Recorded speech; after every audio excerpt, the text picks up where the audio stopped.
6 News. The U.S. insists it was China's fault. Tonight, dramatic video of the kind of aggressive Chinese flying the U.S. says caused the reconnaissance plane collision. The Greenville submarine disaster. The report is in on whether the captain should face a court-martial. The Red Cross takes action to protect the U.S. blood supply from mad cow. And the return of the two-parent American family.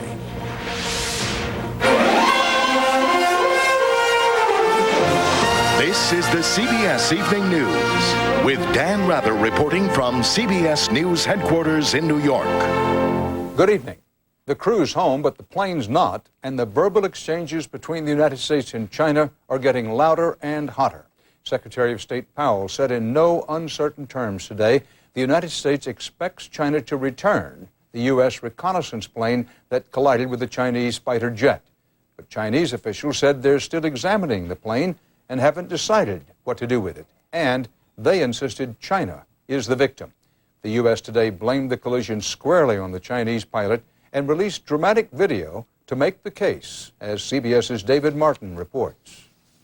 This video, shot by the crew of another Navy reconnaissance plane on an earlier mission, shows just how aggressive that Chinese fighter pilot was. Oh, that's in front of us. He's going right in front of us. Same altitude. All right. Whoa, we got bumped. Felt that one. What he's talking about is a plane comes up underneath, and the jet wash jars the slower, more stable, bigger aircraft. That's when they use the word thump. The video, narrated by Secretary of Defense Rumsfeld, shows the same pilot who was later killed in the collision with the Navy jet. That's too close. I agree. No problem. He's very, very close. Yeah. He's almost probably 20 feet from our wingtip. So he's inside of our wingtip. Rumsfeld, himself a former Navy pilot, explained how risky it is for a jet fighter to fly alongside a slow-moving propeller plane. Look at the plane's mushy behavior. You can see he's flying at a very slow speed for a fighter aircraft. Oh, he got himself this guy's having a little bit of problems. He's squirrely. He's having a hard time maintaining this airspeed. This is the same Chinese jet that was involved in the accident, and Pentagon sources say it is the same pilot as well. This still photo shows him during an earlier incident flying close enough to flash his email address. It is clear that the pilot intended to harass the crew. It was not the first time. Rumsfeld has talked by phone with Lieutenant Shane Osborne, the pilot of the Navy plane, and gotten his account of the collision. It was on autopilot, and it did not deviate from the state and level path until it had been hit by the Chinese fighter aircraft. After Osborne regained control of his plane, he headed for Hainan Island, telling anyone who would listen he was in trouble. The crew made some 25 to 30 attempts to broadcast Mayday and distress signals. The plane had been punctured by debris, and it was so noisy the crew could not hear. They really could not be aware as to whether or not their distress signals had been acknowledged. But there's no doubt in Rumsfeld's mind the Chinese had heard the Mayday. When they landed, they were greeted with armed troops. So I suspect that the people at the airfield knew they were coming. The purpose of releasing this video, officials say, is to reinforce the U.S. version of the collision and to show China's civilian leaders that their own military may not be telling them the truth about what happened. David Martin, CBS News, the Pentagon. Some in China are in no mood to forgive or forget, including hackers who struck 2 U.S. Navy websites and some others. One featured a billowing Chinese flag, angry messages, and pictures of the lost Chinese pilot signed by the Hacker Union of China. One computer security expert calls it the work of a cyber mob. Of course, little of that matters tonight to the families of the 24 Americans just back from detention in China. For them, what does matter is getting to a place 50 miles north of Seattle in time for the welcome home party. CBS's John Blackstone has their story. Big day ahead, big weekend ahead. What else can you say? Filled with both gratitude and pride, grandparents Clement and Ione Sika left their home in Southern California today. In North Carolina, Robert and Sandy Blocker headed to the airport too, on their way to a reunion with their son Stephen. With other family members of the 24 flyers from China, they're going to Oak Harbor, Washington, where By now, it seems everybody from miles around has put up a sign or a flag or a ribbon. I'm happy that they're home and stuff, that they finally got to come home. Bob Matson, an Air Force retiree who lives near Oak Harbor, loves to see it. All the hokey American things which are so great. We'll be waving the flag too. Around here, these are more than signs of support or patriotism. This is the embrace of an extended military family. Bill Etheridge was a POW in World War II. When it does happen, we think about those folks and understand what they're going through. Robert Blocker's son Stephen phoned with frightening details of what they went through in the minutes after the mid-air collision. They were in a basically he called it a screaming dive. And he said everybody in that airplane thought that was it. As the airbase prepares for tomorrow's welcoming ceremony with up to 10,000 people expected, officers here make no attempt to hide their pride in the crew and pilot. It was just a Herculean effort just to get this aircraft on the ground, and that was absolutely the right decision that he made to do that. Even with thousands of people coming to this base for tomorrow's homecoming, the Navy says it will have only one focus here: to get the flyers reunited with their families. Dan? John Blackstone on Whidbey Island, Washington.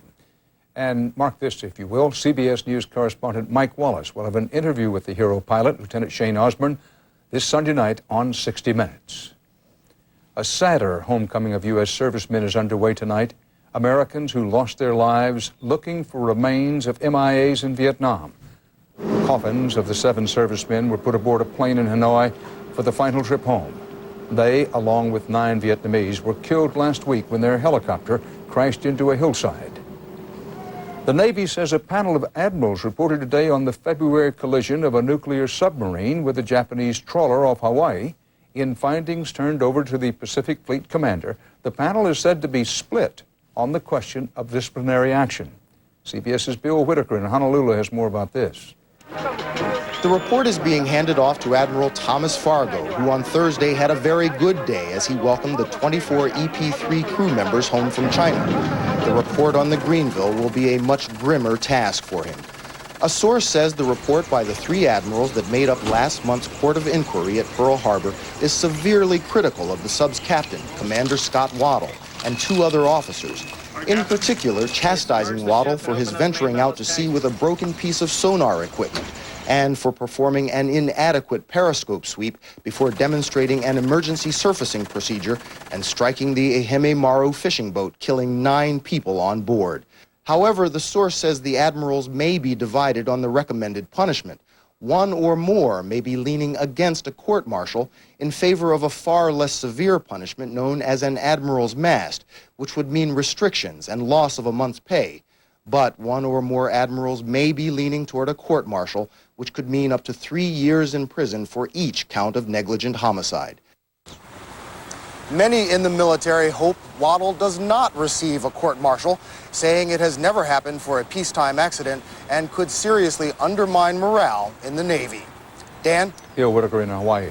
President and Mrs. Bush made their 2000 federal tax returns public today. They paid $240,000 in tax on income of $745,000. The Bushes gave $143,000 to charity. Vice President and Mrs. Cheney paid $14 million in tax on income of $36 million. To charity, they gave $42,000 plus stock options said to be worth nearly $8 million. Authorities in Cincinnati are extending a curfew imposed to stop violence ignited by the fatal police shooting of an unarmed black man. Attorney General John Ashcroft today sent 3 civil rights attorneys to review Cincinnati police practices and procedures. CBS News correspondent Byron Pitts is there with the latest. Byron? Well, Dan, this is night 2 of the curfew, and we expect to see more arrests tonight. Locked, loaded, and exhausted. For the 5th straight day and the 4th straight night, Cincinnati police and Ohio State troopers will try and keep the lid on a city that exploded this week after a white police officer shot and killed an unarmed black man. It's the 15th time a black man was killed by police here in 6 years. What you haven't been told is of the 15, 10 of these suspects were armed with guns. Officer Stephen Roach has been placed on administrative leave. 19-year-old Timothy Thomas will be buried tomorrow. His mother picked out his suit today. I don't want nobody else to lose their life. Let my son be the last person. And in order to do that, somebody has to be held accountable. After nights of looting and lawlessness, authorities insist accountability will come. But first must come order. I haven't done anything. All right. It's curfew tonight. You can't be out after 8 p.m. In the first curfew in Cincinnati in 30-plus years, police made 153 arrests last night. The streets were empty, but they were not quiet. The constant roar of police helicopters, a random gunshot. Many in Cincinnati said their city felt like jail. Can't go outside, can't sit in your yard. It's crazy. NAACP National President Kwesi Mfume walked the streets last night, where he says the police department's handling of the riots only increased the anger and fear. These are casings that were used to shoot them. These were kids who were 8 and 9 years of age. These were women. These were anybody in the way of the bullets that the police decided that they were going to fire. And to locals, the battle of rubber bullets and rage started years ago. Attorney Ken Lawson represents Tim Thomas's family, a native son he calls Cincinnati two cities, one white, one black, both separate and unequal. As a black man who grew up in this community, who works in this community, do you feel safe when you deal with the police? No. I teach my kids don't trust the police. You're a lawyer and you teach your kids. Don't trust the police. I have to teach them that for their own survival. I have a son too, he's 17 years old, but for the grace of God, that could have been him. Old wounds, but new tension. Police say what worries them most tomorrow is that it's Tim Thomas's funeral. Dan? Byron Pitts in Cincinnati. Up next on the Good Friday CBS Evening News, an Easter weekend on Flood Watch. We'll take you live to the upper Midwest. And then later, remember the nuclear family? It's making an American comeback. Yeah. I can eat corn on the cob, and I can eat the apples, as long as I've got super polygrip on these dentures. I know that it works. I mean, it holds my teeth in place. Using the super polygrip, I can continue auctioneering. Bid 35 and now bid 40, now 5, 45 and now bid. When you eat Quaker oatmeal like we do, it actually works to remove cholesterol from your body. We ate it every day for 30 days. Helped take 20 points off my cholesterol. Even though we can't remove snow every day, we can remove cholesterol. Quaker oatmeal warms you heart and soul. Heard any good investment advice? Janice has some. Never stop asking questions. Janice had a stake in a fiber optic company. A competitor showed up and the market started selling, but Janice started listening. Interviewed engineers and scientists. Was it a threat? The experts said no. Janice held its position, and so did the company. Invest and forget? Not Janice. Get there. Janice Mutual Funds. Our vision of the future? To see more family and friends. Because health concerns change after 50, Centrum Silver added lutein. Emerging science suggests that lutein and other nutrients may help reduce the risk of cataracts. Give your life a silver lining with Centrum Silver. The Miracle Grow Garden Feeder. Just drop in a packet of Miracle Grow, and it does the rest. Mixing in just the right amount of food automatically. Each packet feeds for 12 minutes, nourishing plants through the roots and the leaves. It's so easy, you might find yourself getting a little carried away. The Miracle Grow Garden Feeder. The easy way to a spectacular garden. Does it sometimes feel as if life's obstacles come after you? Introducing the all-new 2002 Escalade.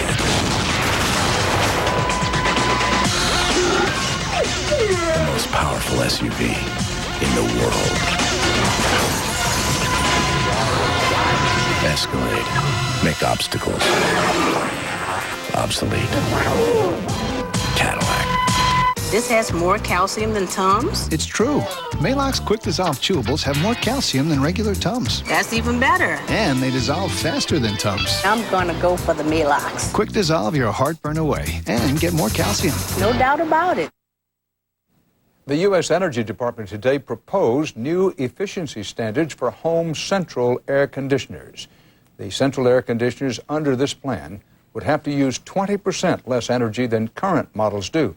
The Clinton administration had proposed a 30% reduction, but manufacturers complained, claiming that would make air conditioners too expensive. On the CBS Weather Watch, powerful, damaging winds that roared through Michigan. Gusts of up to 70 miles an hour toppled a giant billboard that fell on buildings below. The winds also knocked out power for thousands. Along the rising upper Midwest Red River, people are finding rare comfort in the Easter weekend weather forecast. CBS's Bob McNamara is on the scene. She is one of the boat people. And for the first time in days, Kirsten Wegenist saw the home where her husband and sandbags are holding off the river. Not as bad as I thought it would be. Bad enough, but could be worse.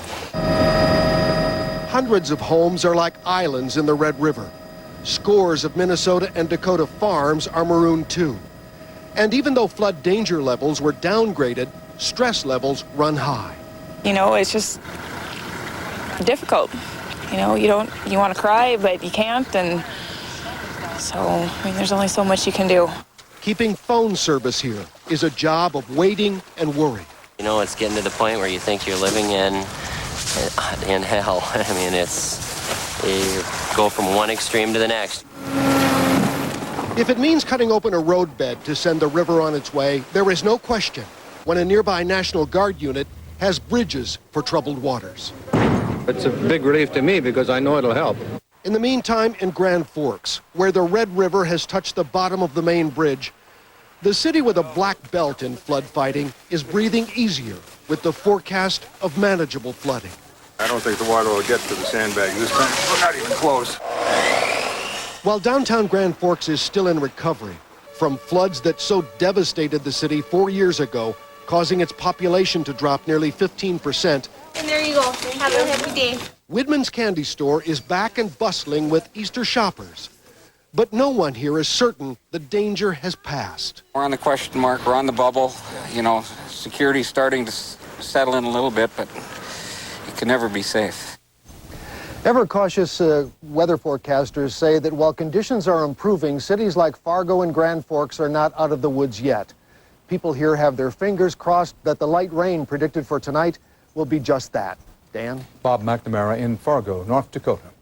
It sounds like a nightmare from the past, but tonight a ship filled with slaves is cruising off the coast of West Africa. Upwards of 200 enslaved children are thought to be aboard the vessel, which left Benin 3 weeks ago and was turned away from ports in Gabon and Cameroon. It's expected back in Benin tomorrow. UN officials there say children are bought from poor families, taken to other African countries and sold as plantation workers. Just ahead on tonight's CBS Evening News, banning blood from Europe. Is it the best way to protect America from mad cow disease? This weekend, Enterprise Rent-A-Car announces special low rates from just $9.99 a day. Friday till Monday from just $9.99 a day. Pick Enterprise. We'll pick you up. 1-800-RENT-A-CAR.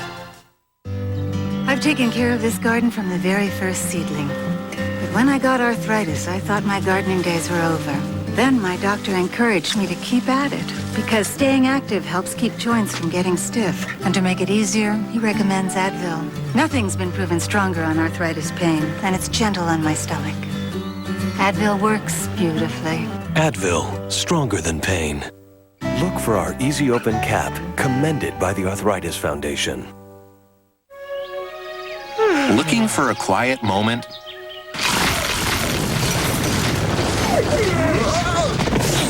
Get a quieter cookie. Soft, fruit chewy Fig Newtons. Time out from the everyday crunch.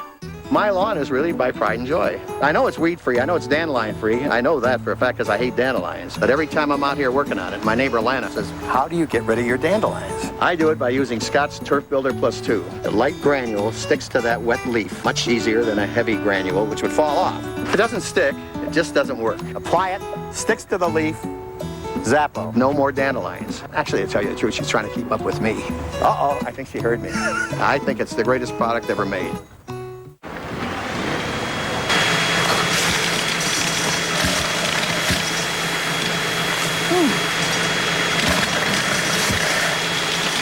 Ever notice how many Tums you have around because your heartburn keeps coming back? There's a neater idea. New Pepsid Complete. It works as fast as Tums, but lasts 7 times longer, all in a chewable tablet. New Pepsid Complete. Just one, and heartburn's gone.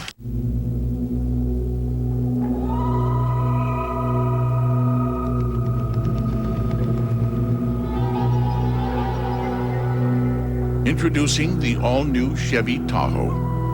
Now offering a third row of seats that's light and easier to handle than anything else out there.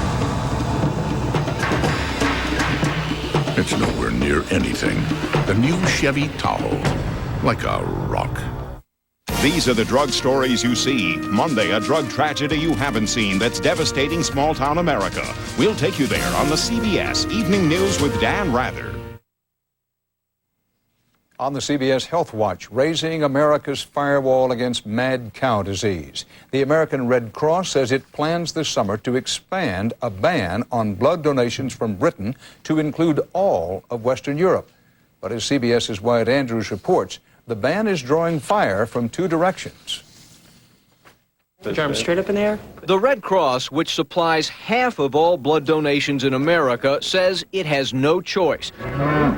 Because mad cow disease has spread beyond Great Britain, and because there is no blood test for the human variation, the Red Cross will decline blood donations from anyone who has lived 6 months or more anywhere in Europe.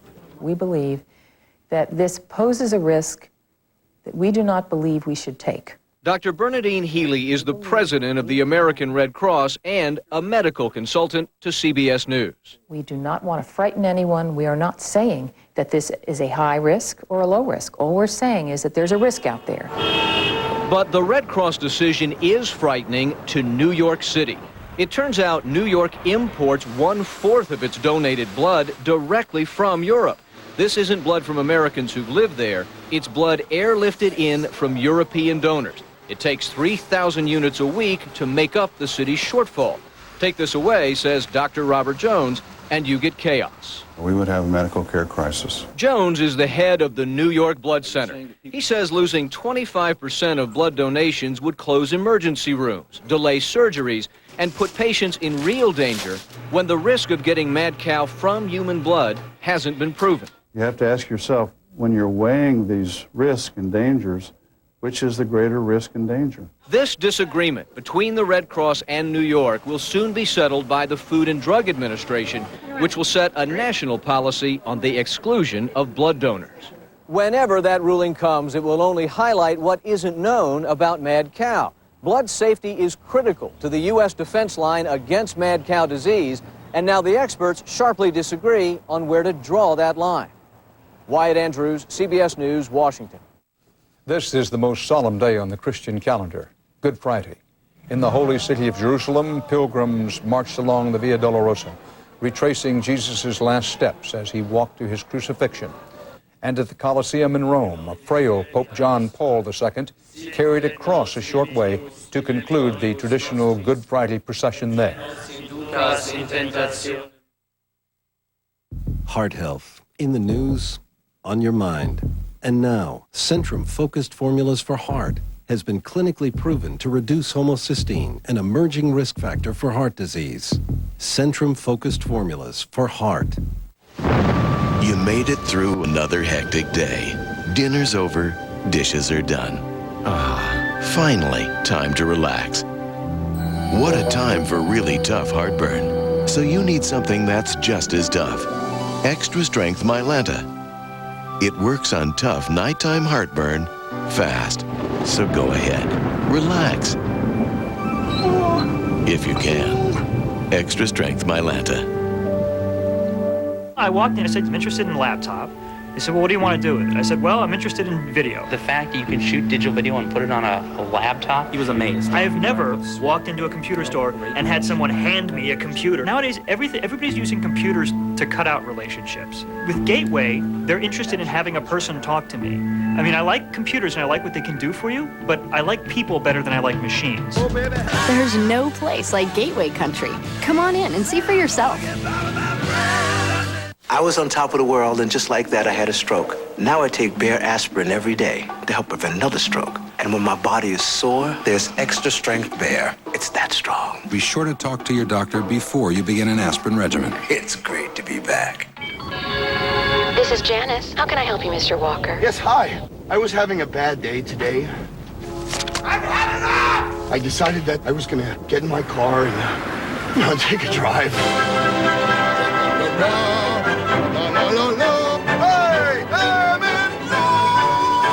Anyway, I took a wrong turn. Relax. We'll get you home. Impala LS with 200 horsepower and, fortunately, OnStar.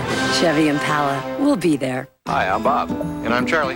We're neighbors. And our wives figured if we couldn't grow hair on our heads, we'd work on our lawns, and look what happened. This lawn is a work of art. I use Scott Premium Grass Seed. You put anything else on there, Bob, and you'd just be wasting your time. See how thick this is? There's no weeds in that grass right there. The inferior brands have weeds, but the seed that Scott has is the purest seed you can get. Healthy, lush, green. It comes up quick. You interrupted me. The lawn is only as good as the seed you start with. Fall is beautiful. That's right. Except in your yard. Kids in competition. How do you play down winning and pump up team spirit so that everybody has a good time? Wake up to what's happening next week on The Early Show with Brian Gumbel and Jane Clayson.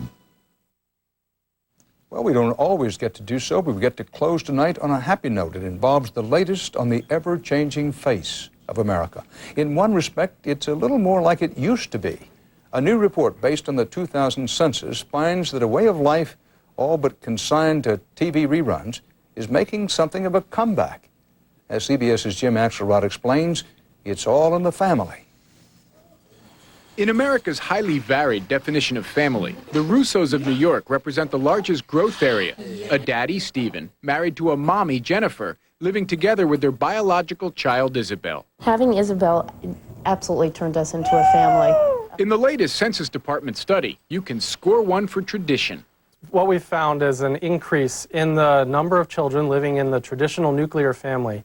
At the time of the study in 1996, 56% of America's children lived in nuclear families, up 5% from 5 years before. Early 70s through the 80s, single parenthood grew dramatically. And now in the 90s, we've seen a leveling off in that increase, as well as a leveling off in the divorce rate. Why? Consider that each 1-point uptake in the unemployment rate might see as many as 10,000 extra divorces.